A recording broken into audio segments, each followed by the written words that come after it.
Good morning, everyone. We are very pleased to welcome a very special guest today with us. We have Paul Lawson, who is an author, creator of songs, as I have read online. I don't know how much true is in that. It's completely true. Okay, I'll sing a song for you if you like. okay. No, I'm only, go ahead. I would love to listen to some of your songs. And also, Paul Lawson is a professor of communication and media studies. And today, he will be making a presentation which is titled Dune on Page versus Screen. And now it's all up to you, sir. Please begin. Okay, well, thank you for that nice introduction. By the way, I just want to say, as far as music, for me, and singing and producing music has always been something that is almost the same as writing words and studying profound intellectual topics. There's really not that much difference, at least for me. And in a way, talking about films and talking about science fiction novels, if anything, is probably more like music than studying Immanuel Kant or a traditional philosopher.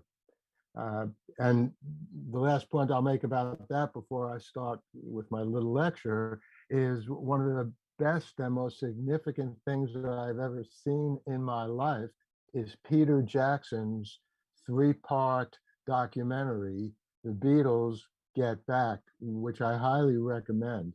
And it almost looks like you go into a time machine and you're back in 1969. That's how good the sound quality and the quality of the visuals are in that documentary. But let's talk about Dune. As I'm sure everyone watching this and listening to this knows, an adaptation of Dune just came out about a month or two ago. This is the second time that someone has tried to take the novel and, in a sense, the overall Dune series and put it on a screen. The first time was back in the 1980s. This was a David Lynch production, the 1980s version. It's generally agreed that the 2021 version is much, much better than the David Lynch version, which is saying a lot because David Lynch has had a wonderful career as a filmmaker, doing all kinds of extremely important things like Twin Peaks and Blue Velvet. So, there were high hopes for his movie back in the 1980s. And by and large, however, most people feel he did not do that good a job. And I'll try to explain in a few minutes why I think that was not the case.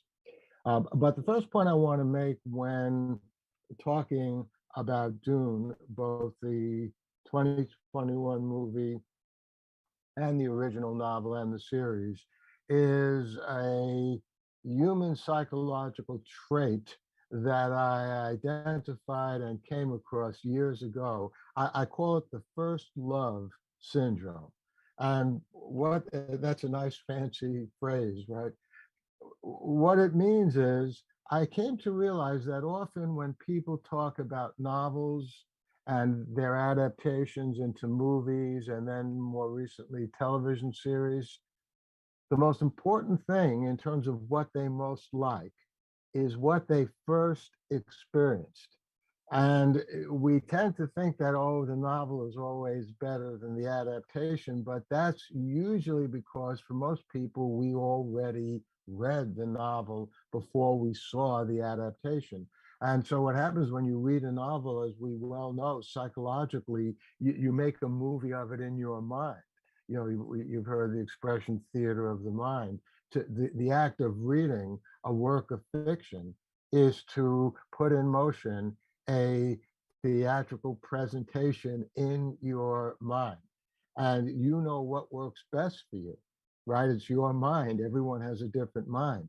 And so if you read a novel and you say, oh my God, I just love this novel, I'm inhabiting the novel. The novel is inside me. What that really means is you have created a motion picture in your head that you feel really works for you.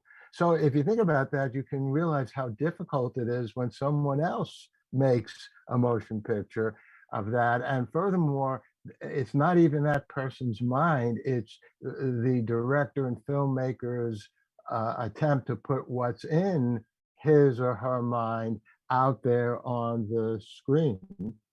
And it's bound to be a disappointment to you. The first time I realized that, I was at a science fiction convention and we were talking about Star Trek. And we were talking about some of the television and movie adaptations of Star Trek. And someone in the audience, a young man, raised his hand and said, my favorite Star Trek is Star Trek, the motion picture. I really love that. Better than the television series, better than any series. And at first I was stunned. I mean, I thought maybe I didn't hear this guy correctly. I said, you're telling me you loved Star Trek, the motion picture, came out in the early 1980s, better than Star Trek, the original series, better than Kirk and Spock, better than Star Trek, the Next Generation, Picard and Data. And the guy said, yeah, that's what I'm telling you.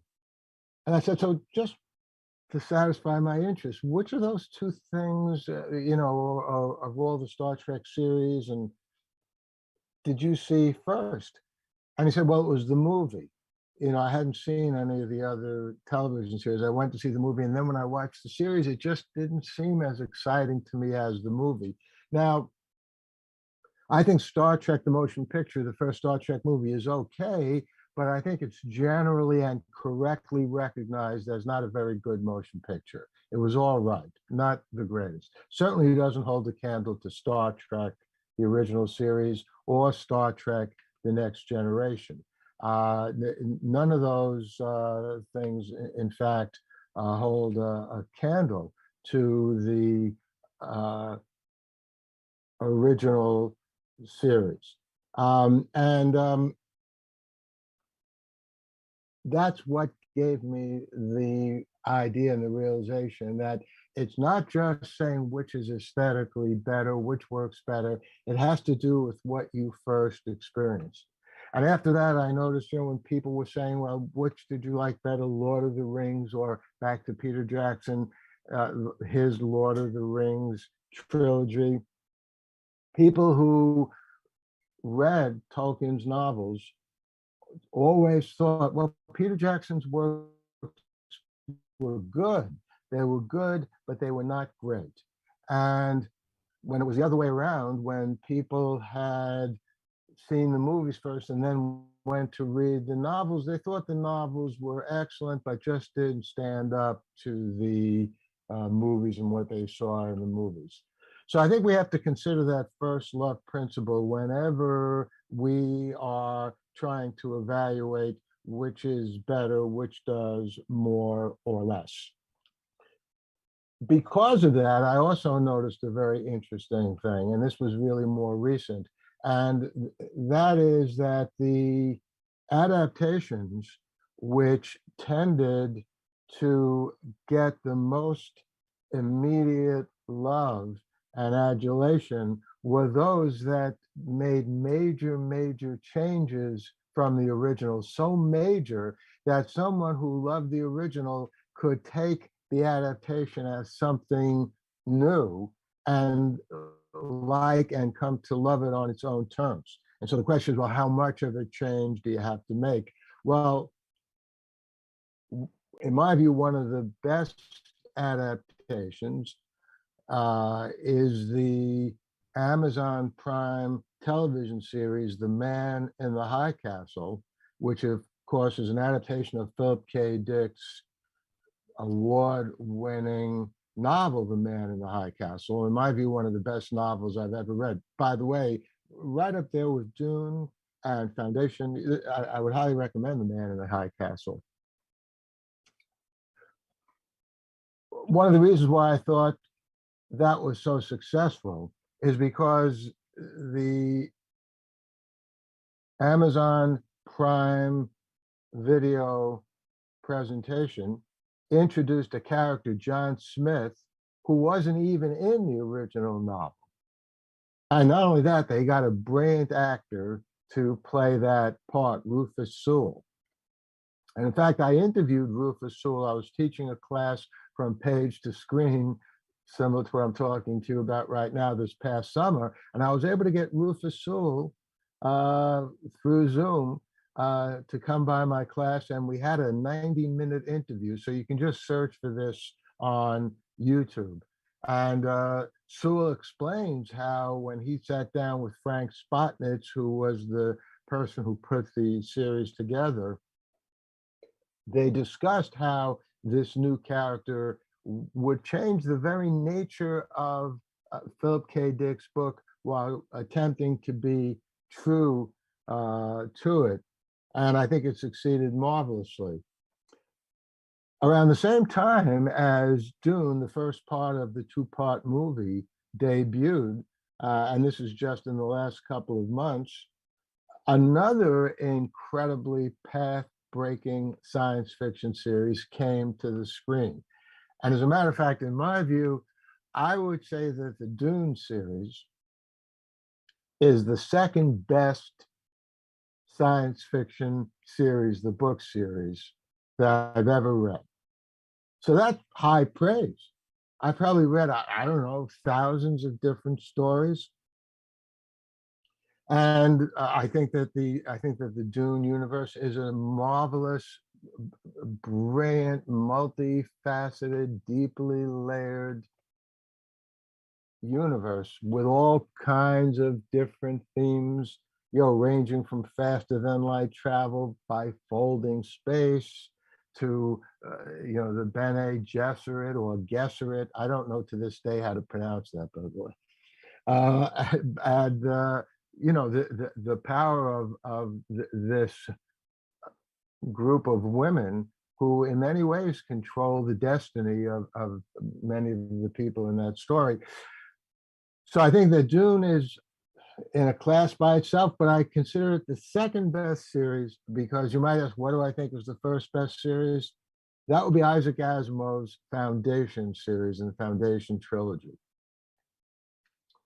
for a variety of reasons. And, since this isn't about Foundation, I'm not going to talk too much about Foundation, but I will say that for those of you who are interested in philosophy, the Foundation Trilogy is the world's best science fiction for considering a profound philosophic issue, which is, if you could have knowledge of the future, if you, in effect, accepted the philosophy of de Lamartine, the French philosopher who said, the whole universe is like a clockwork organization. And if you could understand how it's ticking, you could predict where it's going to be a year from now, a decade from now, a millennium from now. That is a point of view that many scientists actually have. And in the Foundation Trilogy, Isaac Asimov starts the trilogy by positing that here is this brilliant thinker, Harry Seldon, who is able to figure out how that universe is working, his so-called psychohistory, and predict where things are going. And in one of the most exciting parts of the Foundation Trilogy, in the story called The General, here the old empire still is powerful, has an incredibly powerful general, attacks the Foundation, but the Foundation wins because it's in the right place at the right time. But not to give too much away, if you haven't read the Foundation, right after the general comes another character called the Mule, who's a mutation, not predictable therefore by Harry Seldon's history. And that changes things completely. So in terms of this philosophic question, if you have knowledge, what can you understand and what will you be unable to understand? There's no better story than the Foundation trilogy and the Foundation series. And by a stroke of good fortune, these two best, first best and second best, their visual presentations debuted at almost precisely the same time, just a couple of months ago. I mean, that's really amazing. You know, there was no coordination between the two productions. It just happened that way. This, by the way, not to get too deeply into philosophy, but I'll just throw in here, this is another expression of what Hegel referred to as the spirit of an age. And as you may know, Hegel in his work said there are just times in history when certain forces come together and make a lot of things happen that are related to each other. So if you're studying the history of popular culture and art, for example, you notice that in the late 1800s, there was Impressionism. What was Impressionism? It was a kind of art. It was a kind of poetry. It was a kind of music. So you have Monet and Manet, that's art. You have impressionistic poets, and you have impressionistic music. Claude Debussy and his Afternoon of the Faun, beautiful impressionistic piece. So you have three different kinds of art, and they're all talking to us as human beings from a similar perspective through different media. And I think we're seeing a spirit of an age in terms of great science fiction coming to the screen. Now, I already mentioned The Man in the High Castle, so that wasn't precisely at the same time as Dune and Foundation, but it's certainly part of our time. Now, let's get back, though, more specifically to Dune for a few minutes.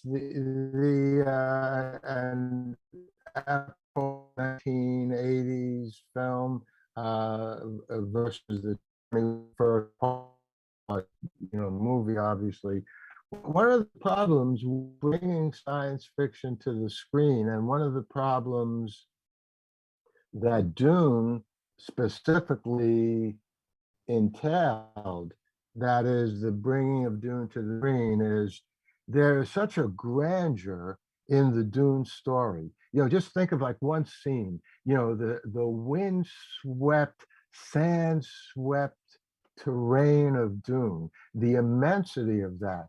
And this is like, to cite another philosopher, Blaise Pascal, when the Pascal mused about the of the human being when we contemplate the grandeur of the cosmos. We're infinitesimal compared to that grandeur. Well, when you read Dune and you look at those sand-swept environments, not to mention the sandworm and all those things, there's an enormity there that you get when you're reading the words. But that's not easy to portray on the screen. And that's one of the reasons why I think the David Lynch movie, he gave it a good try, but they just didn't have the technology then to do it.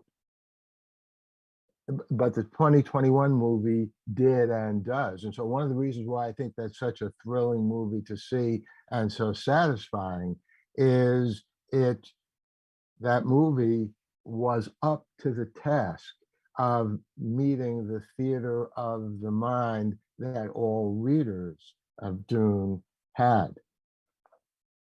And it's interesting that, and here Dune becomes exceptional, different from The Man in the High Castle and different from Foundation, because it was so true to the original novel. And let me just fill in a detail there. I mentioned that The Man in the High Castle introduced the character of John Smith. Well, the Foundation first season, at least, they introduced something very new to Isaac Asimov's Foundation stories as well. In Isaac Asimov's Foundation stories, there was an emperor by the name of Cleon, one guy, an emperor. He set a lot of things in motion.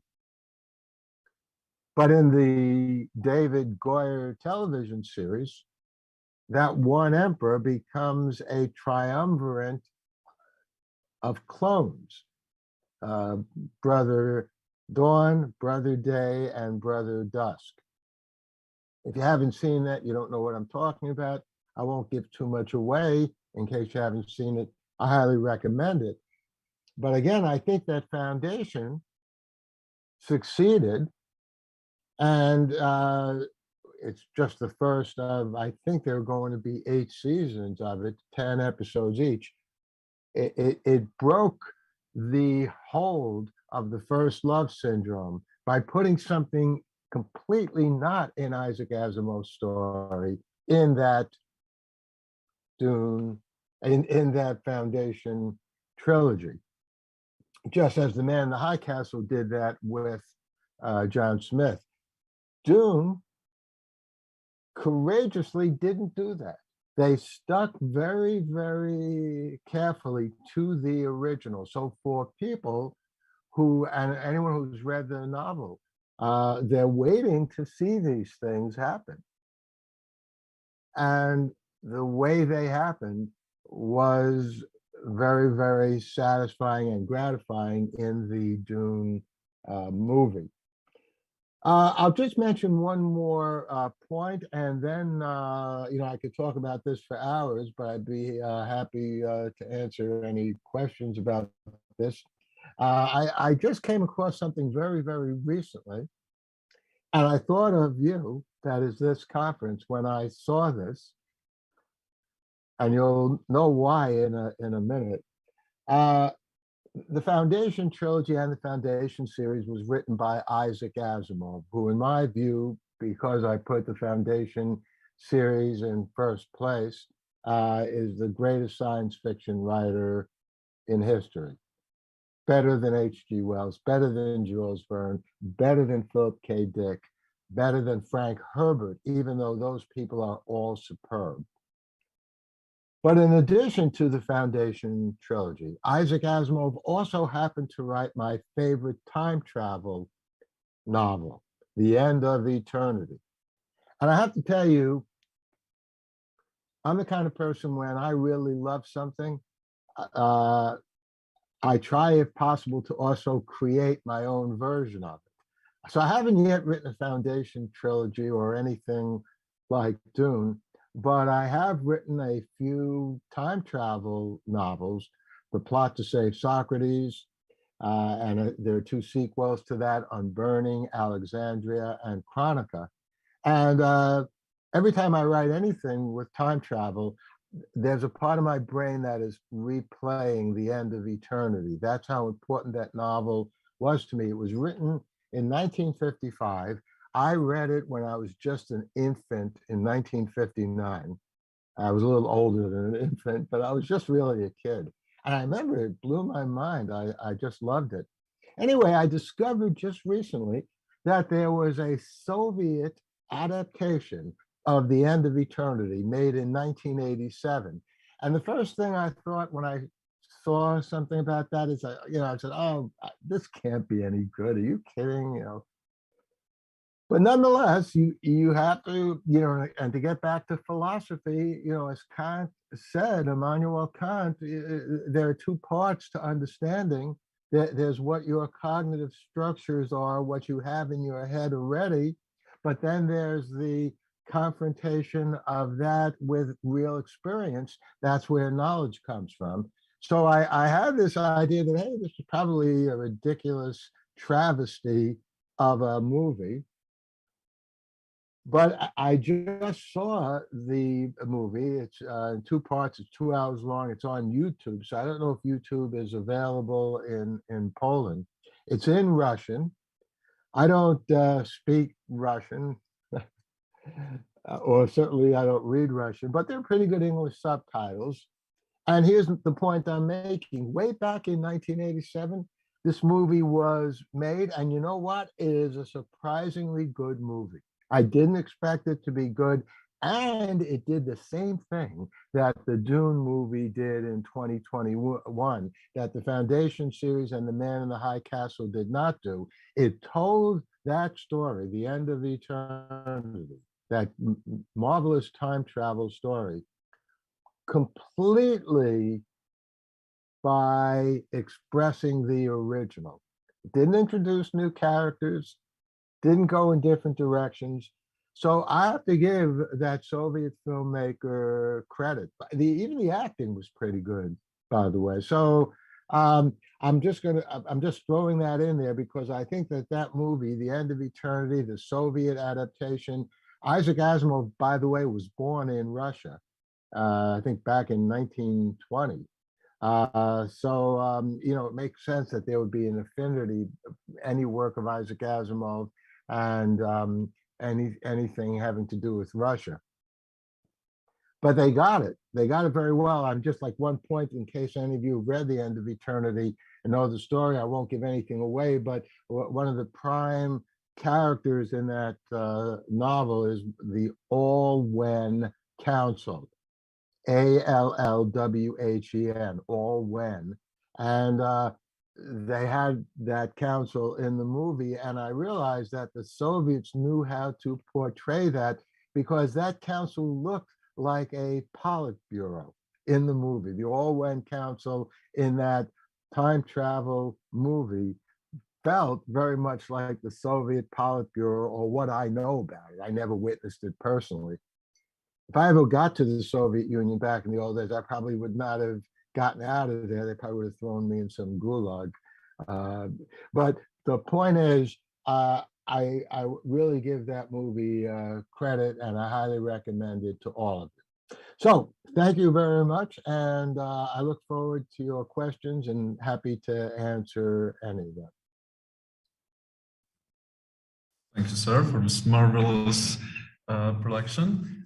We have a couple of questions for you. The first one is about the new series Foundation. And because the cast in this series was made much more multicultural, and also feminine figures appeared, because Asimov, who was writing in the specific age of Russia history, he was mostly just making it about this social, ethnical background. And how do you think this transposition made the great success of this interpretation possible? I very much like that transition or transformation, and some of it was actually very clever as well. So in the original, the first Foundation novel, there was a character, Gal Dornick, who in the novel actually is a pretty minor character. He's like a boring mathematician. You don't really know much about him. He's almost just, he's what they call in writing an occasion for an info dump, meaning he just dumps information out there so we get it.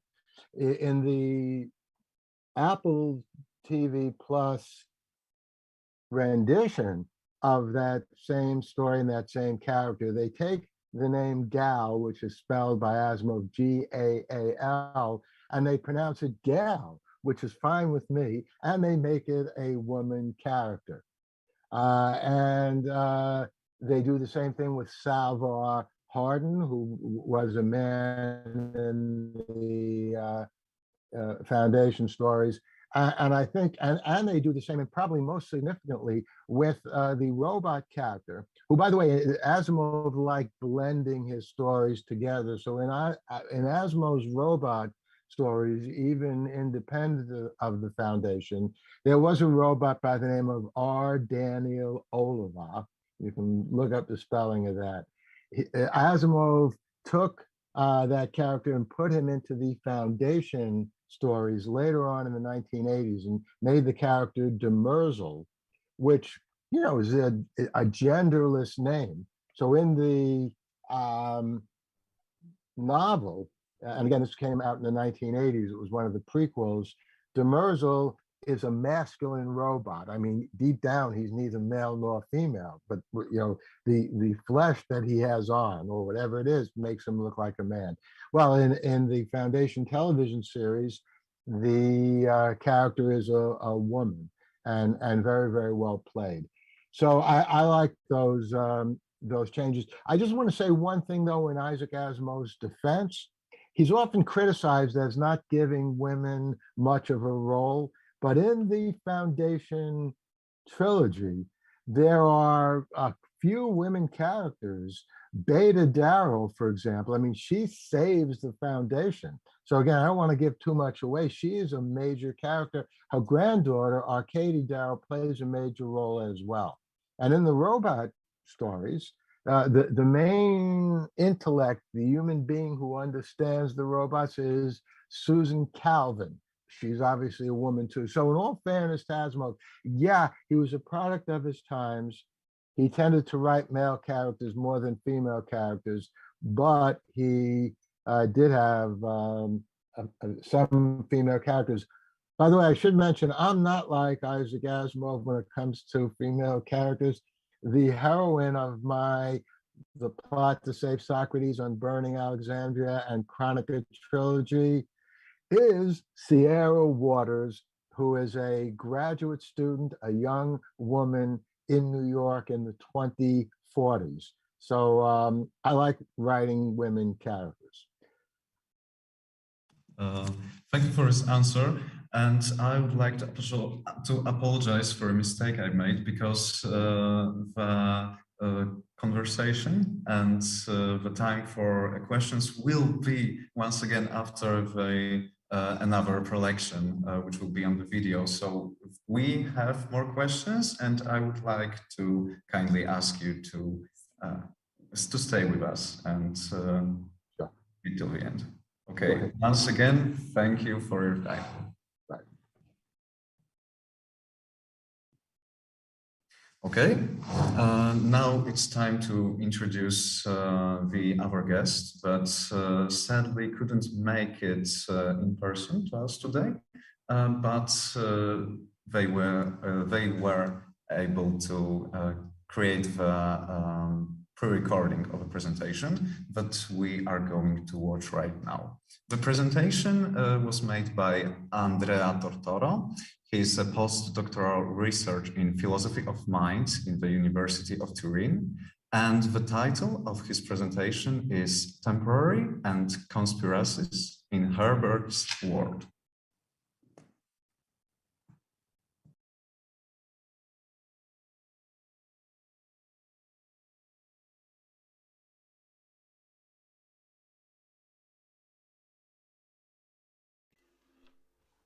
Okay. First of all, let me thank the organization of this wonderful event for having accepted my paper, giving me the possibility to present my work. The title of my talk is Temporary and Conspiracies in Herbert's World. Naturally, it is a really ambitious theme, and to say the truth,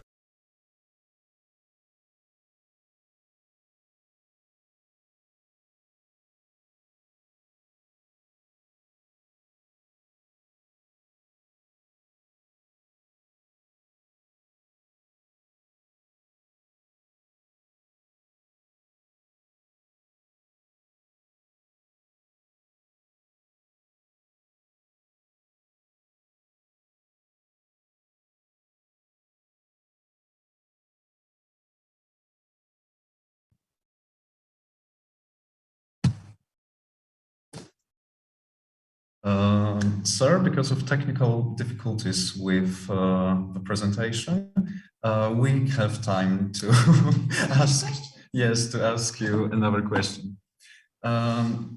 There's a question about the theory of interpretation, because as you have made a point before, we can try to interpret a work of art as directly as we can, And the example can be the Russian version of End of Terminus. I suppose from what you have said, because I haven't yet heard about this movie. And the other way of making the interpretation is to make it as relevant as possible, which can be mainly seen with works of art that were made for previous generations. And here, I think the Foundation series is a great example. And the question is, do you think that there is a way to choose which particular approach should be taken in any particular example? That's a great question. And let's look at the Foundation television series as an example. People have been trying to either make a movie of that or a television series for decades, and none of them succeeded.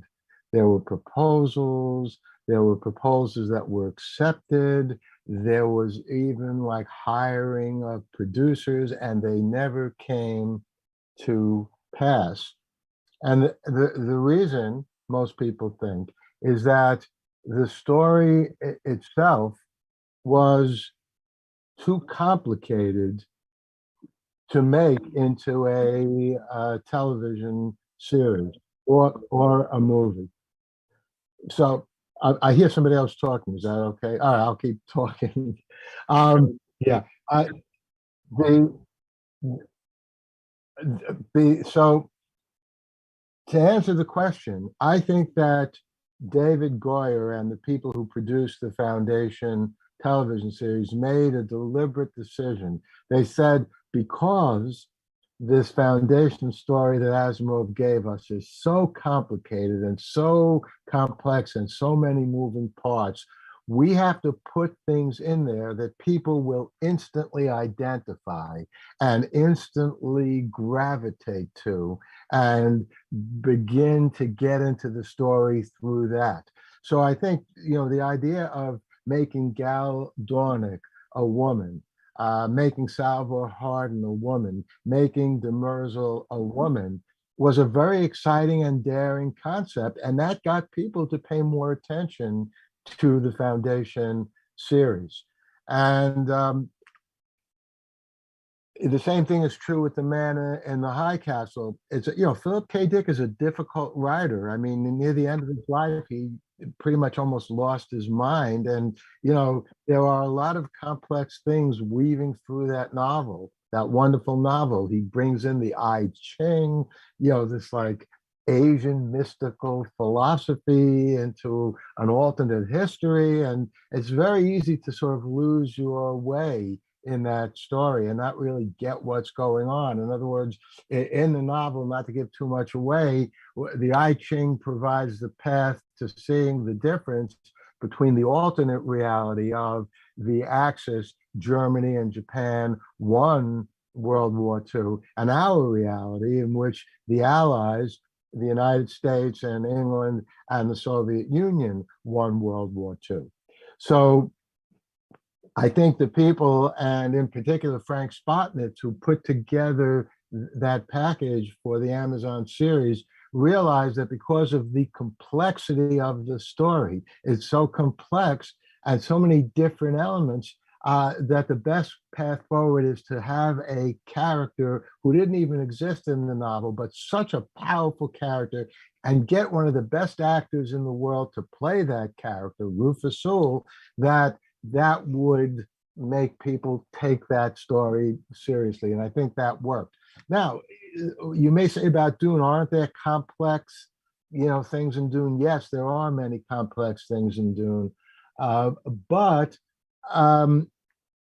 I think, therefore, the people who made the 2021 version of Dune were very courageous in taking the complex story and saying, you know what, we're not going to change it. We're just going to see how it can work.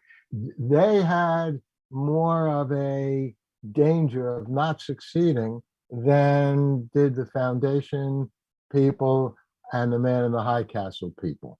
But in general, I think that's the complexity of the story is one way of making the decision that you're going to introduce new characters.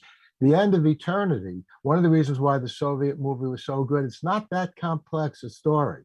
It's basically a very straightforward story. There's a group of people, the Eternals, who figure out how to time travel, and they go up and down history, making things, quote, better, unquote, in their view. And one of their agents falls in love, with a beautiful woman. It's a very straightforward story. And he then does not want to follow what the Eternals want to do. So that's why the 1987 version of that story worked very well. It's a fairly straightforward story. And that's also why the 1980s version of Dune, one of the reasons didn't work that well, because again, they just didn't have the capacity to bring that complex story to the screen. Okay, thank you very much for this answer. And I have information that we have a green light for the video presentation. So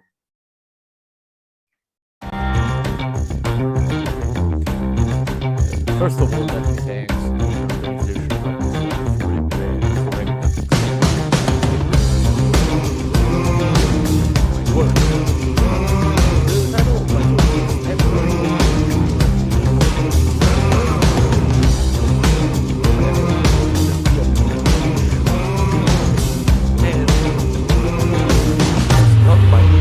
research theme. I'm a philosopher of mind in my academic activity, but I love so much science fiction novels, and I often use this kind of literature for philosophical purposes.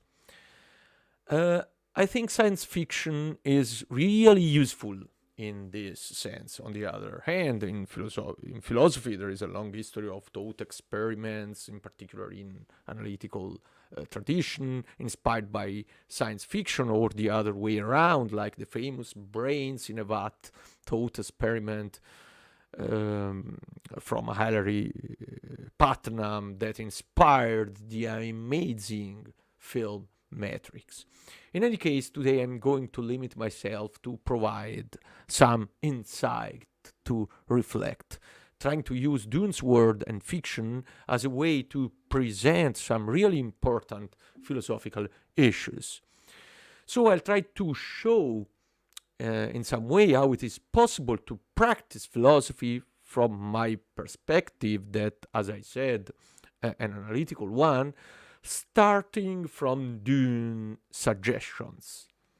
There are naturally a lot of philosophical questions in Dune, like the relationship between environment and environmental resources and humankind, the role of political power, the role of religion, the consequences of artificial intelligence, and so on.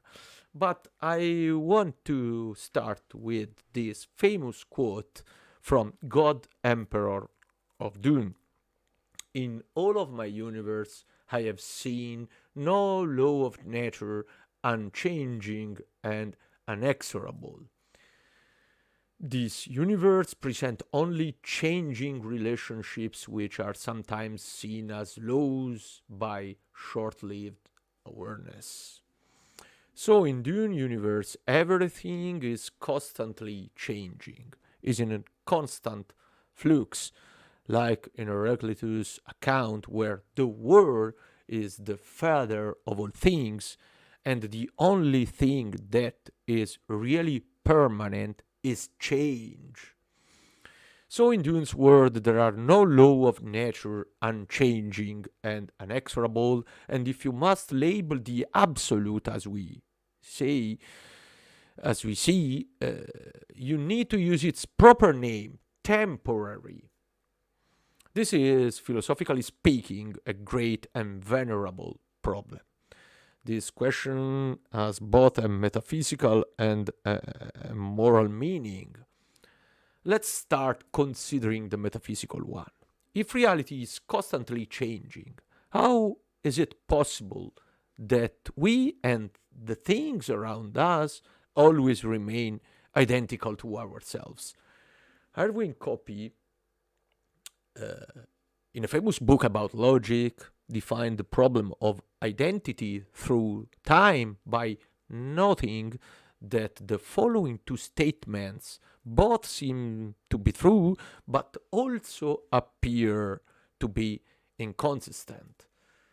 The first statement says if a changing thing really changes, there can't literally be one and the same thing before and after the change.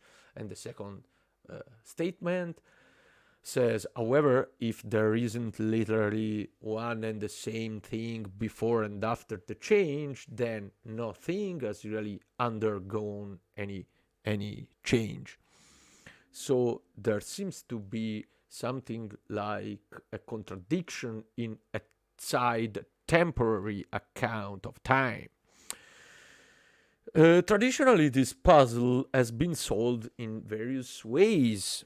Aristotle, for example, distinguished between accidental and essential changes. Accidental changes are ones that don't result in a change in an object's identity after the same change, such as when an object is painted or our hairs become gray in time. Essential changes, by contrast, are those which don't preserve the identity of the object when it changes, such as when a house burns to the ground and becomes ashes, or when someone dies. So according to Aristotle, statement number one is completely false. The Copy's statement number one. A changing thing, in fact, can really change one of its accidental properties and yet literally remain one and the same thing before and after the change. All these considerations seem to be applicable to physical objects, but how are things when we consider personal identity? What is it for a person existing at one time to be identical to a person existing at another time?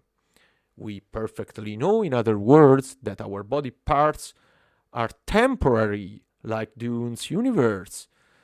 The molecules of our body are constantly changing, as well as our external traits. My body is not the same as it was when I was a child, and it won't be the same in, 20 years. The problem was clearly posed by John Locke, the great empiricist, in his essay on human understanding. Locke distinguishes in this great book between being the same man and being the same person. To be the same man is to be the same member of the human species. But for Locke, what it is really crucial for being the same person is to have the same consciousness. So it's consciousness that has to remain the same. Consciousness is the set of thoughts of a person together with the recognition that those same thoughts belong to that person. Is a sort of understanding that what I am thinking now is thought by me, is a thought of mine. Okay.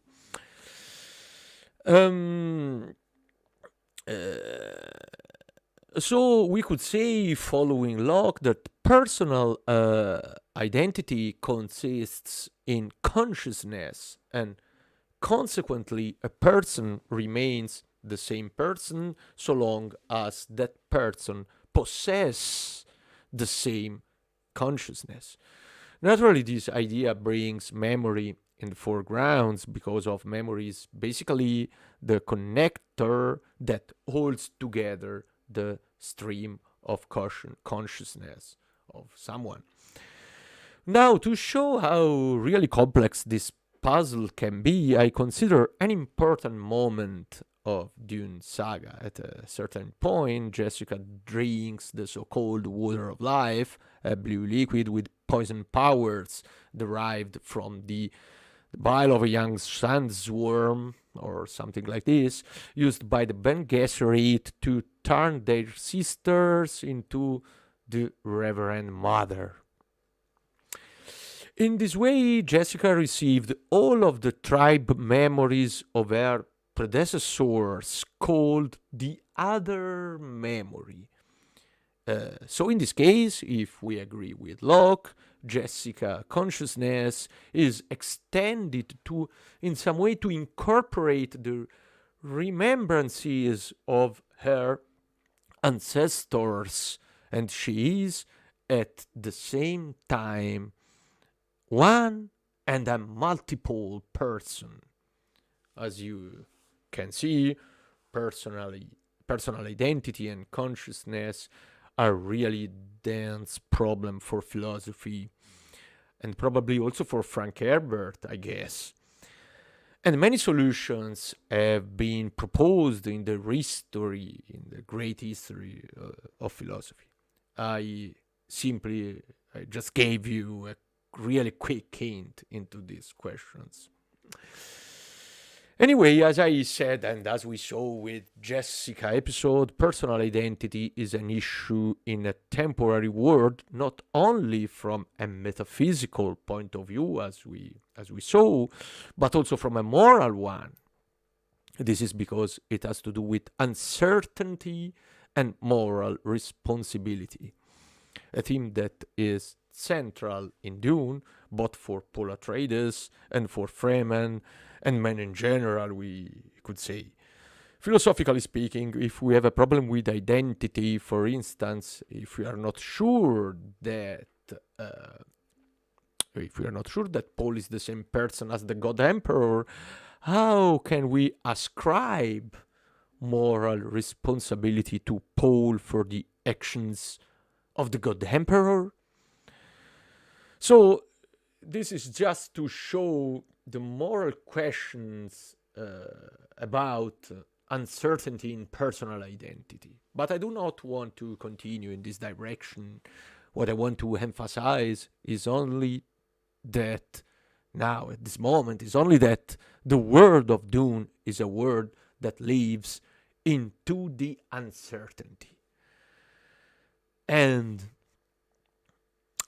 what happens in an uncertain world? The first thing we can notice is that there is more space for what in today philosophy and psychology theories are called superstitious or magical thinking and confabulation. Superstitious or magical thinking is defined as seeing meaning, purpose, and agency where in fact there is none, or more of them, more of meaning, purpose, and agency where there is less. I also put in my slide some references, as you can see, to references to contemporary papers about these themes. The term confabulation comes from the Latin fabula, which means simply story. It refers to the fact that subjects in cases of confabulation seem to lack access to a piece of evidence relevant to the explanation of a given fact or event. But rather than admitting ignorance, they go on telling something, some sort of story indeed, about it. This doesn't happen only in clinical cases. Confabulations are not only ill-grounded, but we are really familiar with people who seem unable to say the words, I don't know, I simply don't know, and will quickly produce some sort of plausible sounding response to whatever they are asked. Well, these themes are really interesting in today's world. We could say that obviously today's social world is an enormous sounding board for this phenomena. But we can see that also in Dune, these attitudes are really useful. Attitudes to magical thinking or to confabulation. For instance, for Paul to become a tyrant, to build his religious myth and to develop himself into the absolute and tyrannic God Emperor. This sort of way of thinking are for him a great instrument, if you want. On this basis, what can we learn so about the second theme I'd like to expose to you, conspiracy theories? What we can learn about conspiracies? Well, first of all, we have to say that conspiracies that we can see at work in Dune are real conspiracies. And therefore, from this point of view, it is necessary to highlight that they are dissimilar in some way from what we mean when today we talk about conspiracy theories that are often something really speculative.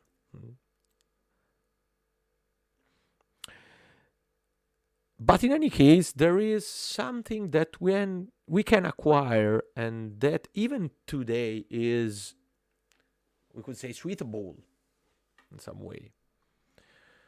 Firstly, that confabulations and their strongest model conspiracies are grounded on a particular kind of beliefs. So conspiracies like confabulation or magical thinking are grounded on a particular kind of beliefs which are not based on evidence or rational and inferential connections, but on emotional factors, like specifically the tendency to assemble representations, the main function of which is to satisfy our basic desires for purpose and control, always other contingent motivations. So particular kind of emotionally based beliefs, not rational beliefs. And we, from the tradition of pragmatism, we perfectly know that beliefs are the absolute motivational ground for actions, for our actions. Okay. Secondly, what we can learn. Secondly, that these theories are in essence forms of political or ideological propaganda. Their core function is to structure a political project based on mind control. And this is really evident in Dune's world. Both of these aspects are really clear in the description of Paul's aspiration for an absolute domination, for instance. He generates a sort of conspiracy to govern the entire galaxy and, to say the truth, all the politics described in Dune is full of secret conspiracies that are able to direct the future course of human evolution to create that force that, in Herbert's words that are so amazing and clear, is called plastic memory. What is plastic memory? It's the force that works beyond human consciousness and that trends the man to tribal, primitive, and feudal forms.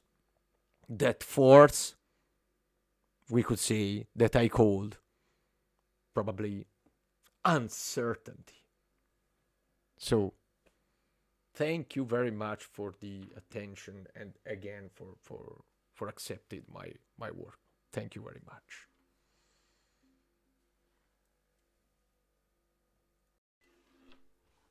Okay. First of all, let me thank the organization of this wonderful event for having accepted my paper, giving me the thanks the organization of this wonderful event for having accepted my paper, giving me the thanks the organization of this wonderful event for having accepted my paper, giving me the thanks the organization of this wonderful event for having accepted my paper, giving me the thanks the organization of this wonderful event for having accepted my paper, giving me the thanks the organization of this wonderful event for having accepted my paper, giving me the thanks the organization of this wonderful event for having accepted my paper, giving me the thanks the organization.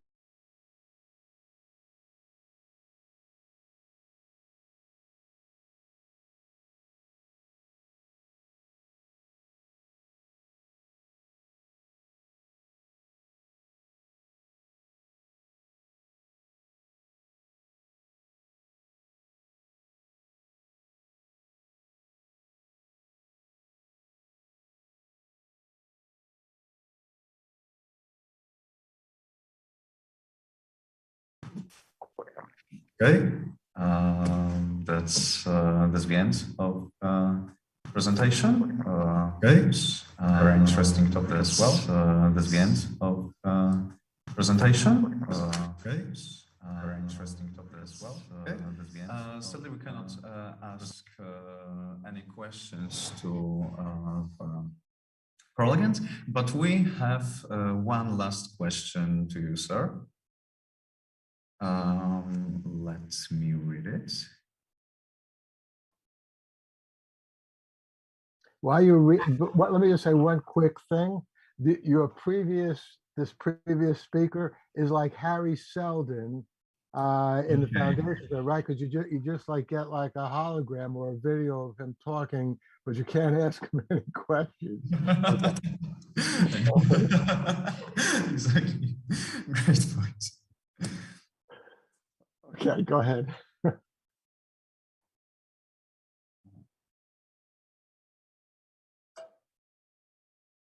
Okay.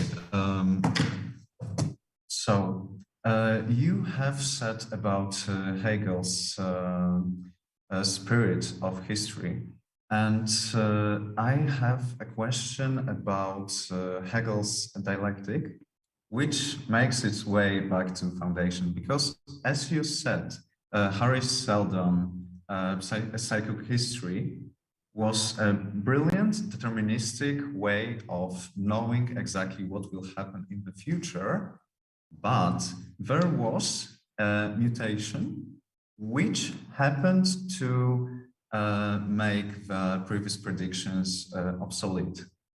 And one way of understanding Hegel's dialectic is that we have thesis, an antithesis, and they together make the synthesis. So all movies are great.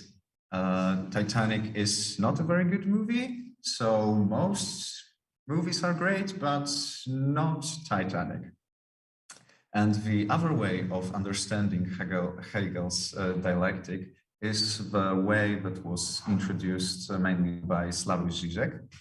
And he interprets this philosophy as a dualistic philosophy of synthesis and antithesis, meaning that they cannot exist without one another. So to project it onto the idea of psychohistory, which was presented in Foundation, only because there was a mutation which made the predictions obsolete, the prediction was able to be made in the first place. And what do you think about this idea? That it was the only way that it could happen? I have a few responses to that question. In the first place, I think Hegel's spirit of an age can be understood without any reference to the dialectic, synthesis, antithesis, thesis, antithesis, synthesis, and then the synthesis generates a new antithesis, etc. You don't need that as the explanation for why it is that in certain times in history, everything seems to come together in a cultural sense. And in fact, I don't know what the reason for that is. I think it's just enough to recognize it, meaning that popular culture is not just the haphazard thing that sometimes we think it is. It's not just something that's the result of very rich people coming up with enough money to finally make a series or a movie. Those are all factors, but there is something deeper in the culture and deeper in human beings and in our expression of cultures, which leads to this spirit of an age. And so that I think is an important thing to keep in mind. However, that said, I think, yes, in order for a thesis to be understood, you have to have an antithesis or an antithesis, because it's the antithesis which sheds light on the thesis and then makes it easier to understand, and in fact helps the thesis evolve into something new. And so in Foundation, the mule indeed is the antithesis of the thesis Harry Seldon's psychohistory. And however, and that's a very exciting thing dramatically and in the narration, but it did not destroy psychohistory. It educated psychohistory. And that's why Asimov brilliantly puts into the novel, well, there's a second foundation. And the second foundation, in effect, comes into its own, achieves a position of prominence because it is the answer to the mule, not the original foundation. And that is a classic synthesis and a progression of knowledge and understanding. Or in other words, psychohistory is not just Harry Seldon mapped out this future and all you have to do is passively become aware of it, or maybe not even become aware of it. Everything is going to be okay as long as you follow the mathematical direction. That's what the original thesis was. But the antithesis of the mule shows that in order for psychohistory to have lasting impact, it has to be living. It can't just be Harry Seldon's mathematical equations. And so that's what the second foundation is for, a group of brilliant mathematicians who take Harry Seldon's equations and are constantly working them and figuring out where things are going to go. So I think in that sense, the foundation story does indeed capture Hegel's dialectic. By the way, let me throw one other thing in here. One of the things I hadn't mentioned is I've done a lot of work with Marshall McLuhan. And in fact, my three nonfiction books that have been translated into Polish, The Soft Edge, Cell Phone, and New Media, all deal heavily with Marshall McLuhan's work. McLuhan attempted to expand the three-part dialectic into what he, McLuhan, called the tetrad, T-E-T-R-A-D, a four-part structure about the impact that technologies have on our lives. And he thought that was a better way, a more accurate way of mapping out these changes. Even though I have been identified as a student and a proponent of McLuhan's work, I think the tetrad is very valuable, but I think you can have both Hegel's dialectic and McLuhan's tetrad. You don't need both. You don't need to have one or the other. In other words, it's like the first foundation and the second foundation. You really need the two of them.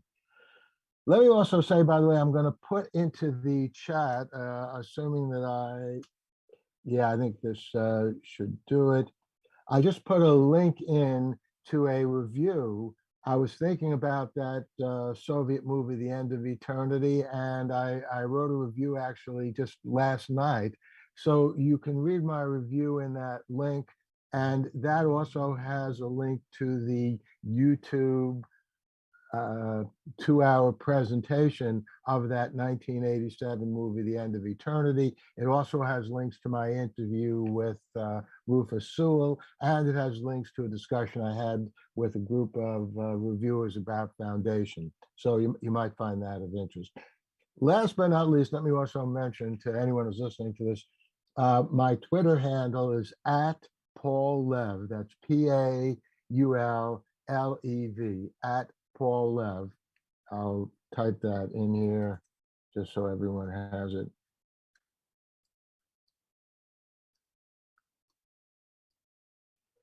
And if anybody has any questions after all this is over, feel free to tweet the questions to me. I always answer questions, and I'd always be happy to hear from you. So thank you for inviting me. I had a good time. I enjoyed Harry Seldon's lecture, even though we couldn't ask him any questions. And this is a good conference. Hey, thank you greatly for your time and effort. And we are sorry for the inconveniences, but most of all, we are very happy that we have had you here with us. And thank you for all. My pleasure. I know it's evening there in Krakow, so everybody have a good evening, have a good dinner, and I hope we somehow get in touch sometime in the future. Take care, everybody. You too. Thank you very much. Bye-bye. And this was the final prelection of today. We would like to invite you for tomorrow's. For now, we wish you a pleasant evening or rest of the day. And thank you for being here with us.